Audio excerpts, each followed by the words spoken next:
What is up, guys? Welcome to my review for Young Justice Outsiders, Episode 4 titled Private Security, Episode 5 titled Away Mission, and Episode 6 titled Rescue Op. I will review each episode separately, and in the end, although this week was more of 3 different episodes that aren't really combined as opposed to last week, I will still review it as one episode, as it was all probably intended to be consumed together. So with all that in mind, let's get into the review, starting with Episode 4, titled Private Security.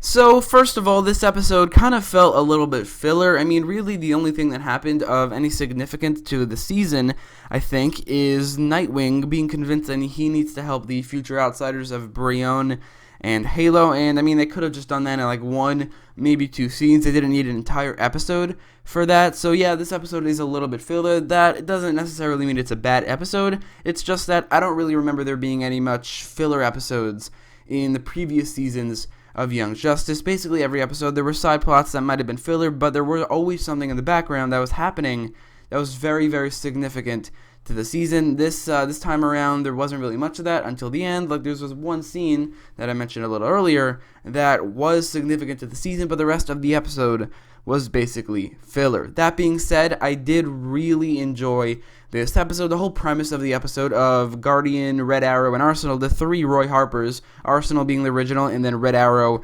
and Guardian being the clones, teaming up and along with Nightwing to be a part of the security firm. It was so enjoyable. It's a really genius idea to put these 3 characters together. Usually in the last 2 seasons, these 3 characters being put together was not a comedic thing. It was more of a really serious thing, with them grappling with being clones, or with the original Roy grappling with just his life being put on hold for a couple years. It used to be very serious. They kind of moved away from that in this episode, where it was a lot more comedic, and I think that was good, because all the serious parts of it, they already did that, and they moved past it. So to make it more comedic at this point, all the 3 of these characters have already come to grips with the fact that their lives were completely changed by this cloning process, or all the cloning that happened in season, or way before season 1.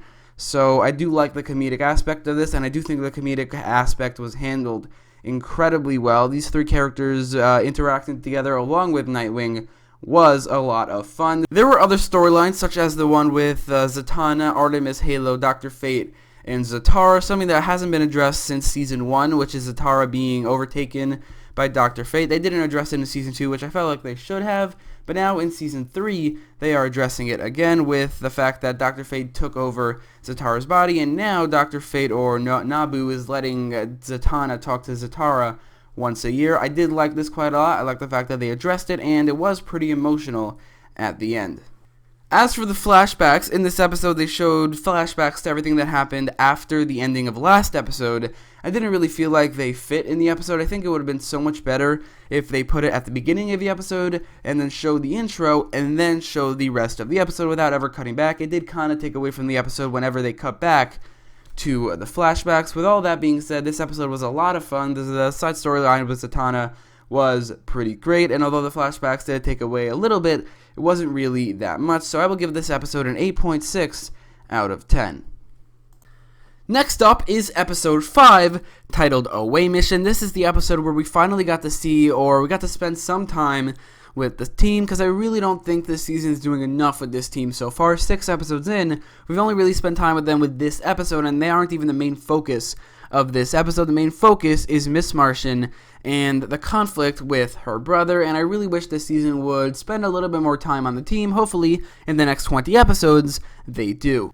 So this episode introduced one of the outsiders in Forager and introduced us to the New Gods. In terms of Forager, I'm really not liking his character so far. I only saw him in 2 episodes, really, but he really feels like a gimmicky, one-dimensional character, and I can't see them doing more with him.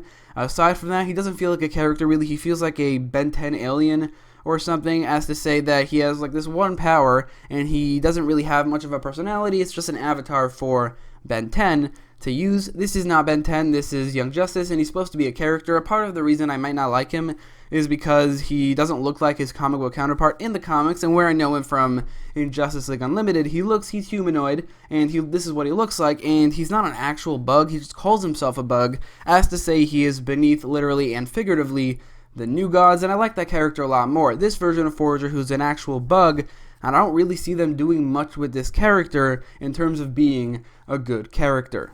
But anyway, aside from Forager, I think the introduction to New Genesis and that whole world was a pretty good introduction. This episode did a pretty good job at introducing us to that whole world. Hopefully we get an actual episode, like really showing us New Genesis, and I guess it's called Super City. I honestly never knew it was called Super City. It's kind of a stupid name, or a super town, I'm pretty sure. But anyway, hopefully we get to see more of that, and obviously we're going to see a lot of Apocalypse, as Darkseid will definitely be the main villain of the season, so that is definitely interesting, and I think this episode, again, did a pretty good job of introducing us to that whole world. But like I said earlier, the whole conflict in this episode was all about Miss Martian and her brother, as well as basically exploring the Martian racism we've seen, or we were told about in previous seasons. And it was pretty good. The actual, Martian racism part of it was fine. Really what I did like in this episode was the conflict between Miss Martian and her brother. They obviously have a backstory together. They are siblings, even though she does have multiple siblings. I'm pretty sure she has hundreds. Apparently, going off this episode, these two were pretty close on Mars, so that was obviously a conflict that I did like in this episode. I thought that was handled very well. Two siblings who are at odds here, and they obviously have a backstory, so it is pretty personal. And I did like the twist that this Martian is calling himself Ma'alefek. If you don't know, in the comics, Ma'alefek is the brother of John Jones, aka Martian Manhunter. He's basically John Jones's, or Martian Manhunter's, one and only villain. He doesn't really have a very expansive rogues gallery, but Ma'alefek is one of those villains. Here on the show, they changed this, so he's not a person. He's more of a mythical creature that green Martians are scared of, so white Martians like this guy, Miss Martian's brother, who I can't actually remember his name right now in this recording, he is calling himself Ma'alefek for that exact purpose, to scare green Martians, and I did like that twist quite a lot. And again, the conflict between Miss Martian and her brother. The one thing that I didn't love was the whole racial undertone thing of this Martian society. I don't love that part very much. Obviously, it's a driving force of the conflict here, but I really hope they don't delve into it that much. I wouldn't mind if they delved into it a little bit, like in this episode, but really if we have an entire episode dedicated to just that, I don't know if I would like that.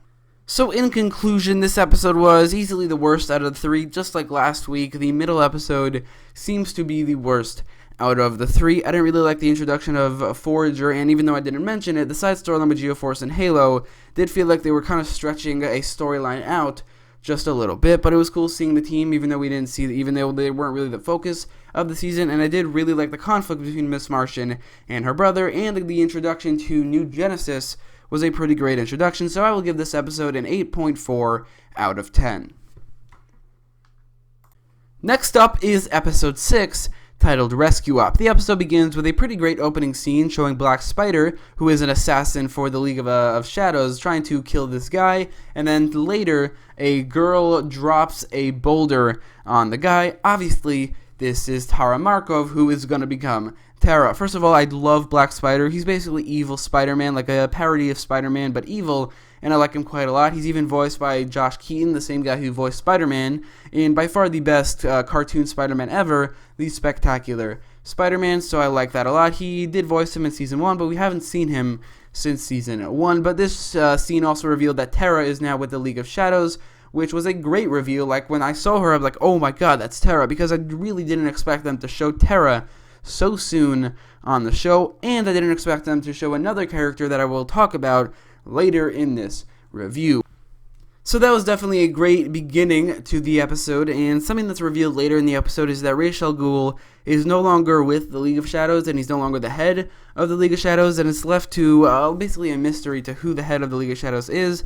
But I'm going to guess, based off the fact that we know it's not Sportsmaster or Cheshire, and Terra is a member of the League of Shadows, I'm going to guess the head of the League of Shadows now is Slade Wilson, aka Deathstroke.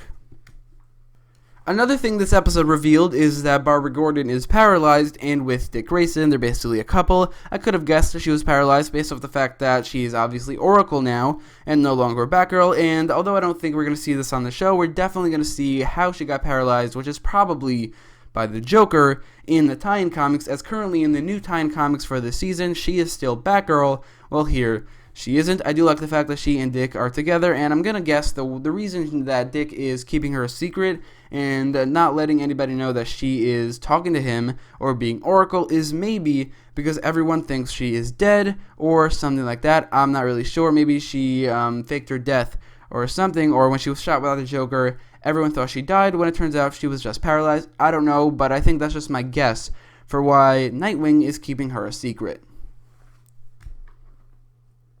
So this is definitely the episode where the Outsiders become a team, although we don't have Katana or Metamorpho yet, or we don't even have Batman on this team yet. They definitely became a team. In this episode, we saw Halo, Brion, and Forager become friends, or as Forager puts it, Hive, in this episode, which I do like that a lot, and there was a lot of emulation of the first 2 episodes of Young Justice, and even though Halo, Brion, and Forager are nowhere near as compelling characters as Kid Flash, Aqualad, and Robin were, even in just 2 episodes with those characters and 6 episodes with these, they are not as compelling. They never will be as compelling, which is why they have the rest of the Outsiders team to make up for it. And I definitely think that this episode did a pretty good job of making them friends and introducing us or giving us an origin story to this team. That being said, I still would prefer if we just focused on the actual team, the Young Justice team, as opposed to these, in my opinion, less compelling characters of Halo, Brion, and Forager, and where we have yet to see Metamorpho or Katana,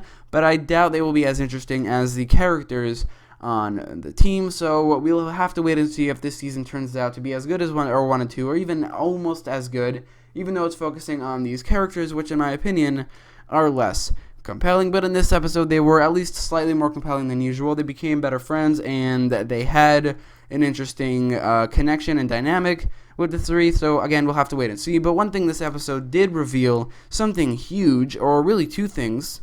Something that, just like Terra, I really didn't expect to see it so soon in the season. This is something that people have wanted to see on the show for a while. Basically, they didn't really want to see it till Season 3 because it wouldn't have worked till Season 3, but that is the return of Jason Todd, a character who we've never seen on the show. We knew he died between Season 1 and 2, but we never actually saw him. But finally, he has appeared on the show, and he will definitely become the Red Hood. At this point, he doesn't really remember most of his memories. As Ra's al Ghul put it, he's finally remembering when Jason Todd said Grayson, obviously referring to Nightwing. This is really exciting. I've said this before, but Jason Todd is one of my favorite members of the Bat family, and the Red Hood storyline of coming back to life and feeling angry at Batman for not killing the Joker and going after Batman for that, it is a very compelling storyline. It made for one of the best DC animated movies, and just DC movies ever, with Batman under the Red Hood. So hopefully they could really handle this whole storyline pretty well in this season, and I'm just going to guess they probably will. I'm guessing they're going to have it more connected to Nightwing than Batman, which I don't mind in general, but I really hope they include Batman in that storyline as well. But seeing Red Hood was cool, or seeing Jason Todd was cool, and we also saw Damian Wayne as well, probably as Talia al Ghul was holding a baby, and just the fact that Damian Wayne is a baby, it's really weird because we're not going to see him as Robin for a couple seasons. If there's a time jump between every season, by season 4, he's going to be like 4 years old. Season 5, he'll be like 8 or something like that, so we're probably not going to see him as Robin for a while. But either way, I did like this introduction to this character, and just the fact that this episode brought back Jason and introduced Damian Wayne as well gives this episode a lot of points for the score that I will go over right now. So in conclusion, this episode was definitely the best out of the 3. It did a pretty good job of creating the Outsiders team, even though they're probably not going to be as interesting as the actual team. This episode definitely made at least more of a case for them than the previous 5 episodes. I also didn't mention that the fight scenes in this episode were pretty good. Jason Todd and Damian Wayne being here are great as well. There were crazy reveals, and the beginning was great as well. In general, this is easily the best out of the 3, and definitely my favorite episode so far in Young Justice Outsiders, so I will give this episode a 9.6 out of 10.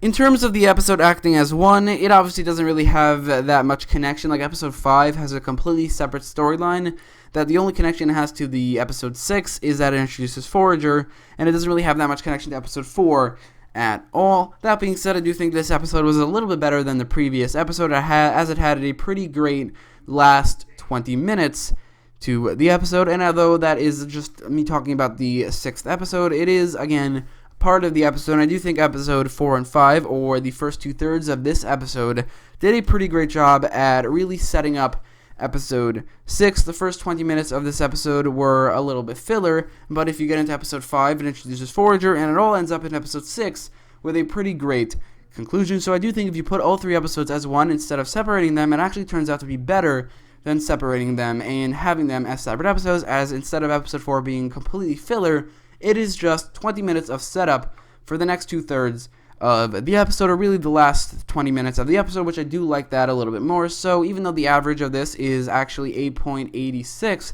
instead, I will give this episode a 9 out of 10.